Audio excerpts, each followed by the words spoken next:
बंधू.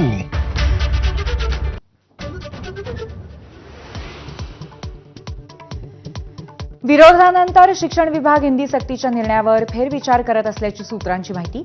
आजच्या मंत्रिमंडळ बैठकीमध्ये चर्चा होण्याची शक्यता.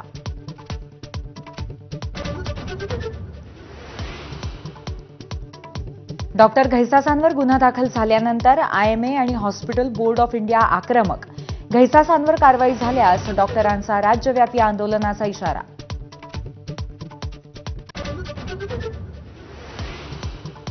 मुंबईतील जैन मंदिर जमीनदोस्त केल्यानंतर जैन समाजाकडून राज्य अल्पसंख्याक आयोगाला तक्रार. आज तातडीची सुनावणी. मनपा आयुक्त वरिष्ठ पोलीस अधिकाऱ्यांना हजर राहण्याच्या सूचना.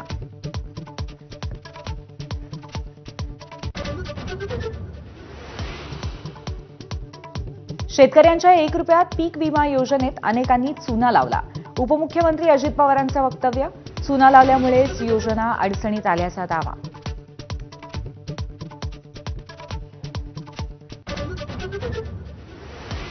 आमच्याकडे 237 आमदार. ज्यांना युतीत राहायचं ते राहतील, अन्यथा बाहेर जातील. नांदेडचे पालकमंत्री अतुल सावेंचा शिवसेना आमदार बाबूराव कदमांना इशारा.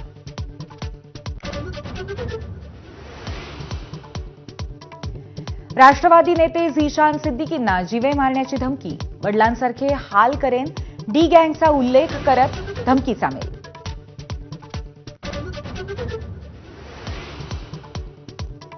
मराठवाड्यात शेतकरी आत्महत्यांमध्ये 32% वाढ. यंदा जानेवारी ते मार्च या 3 महिन्यातच 269 शेतकऱ्यांनी आयुष्य संपवलं. बीडमध्ये सर्वाधिक 71 शेतकरी आत्महत्या. राज्यातील बहुतांश जिल्हे शहरं उन्हाने तापली. विदर्भामध्ये उष्णतेची तीव्र लाट कायम. चंद्रपुरामध्ये देशातील सर्वोच्च तापमानाची नोंद.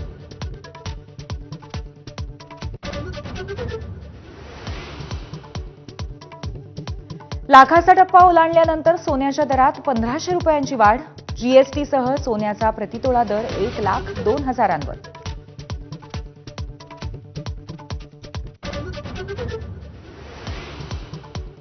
मुंबई हल्ल्याचा मास्टरमाइंड तहव्वूर राणाची एनआयए कोर्टात धाव. कुटुंबियांसोबत बोलण्यासाठी मागितली परवानगी.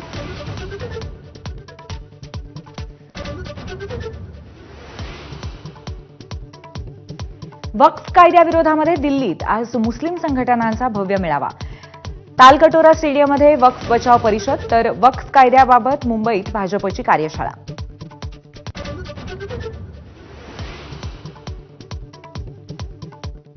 तेलुगू अभिनेता महेश बाबूला ईडीचे समन्स. 28 एप्रिलला चौकशीसाठी हजर राहण्याची सूचना.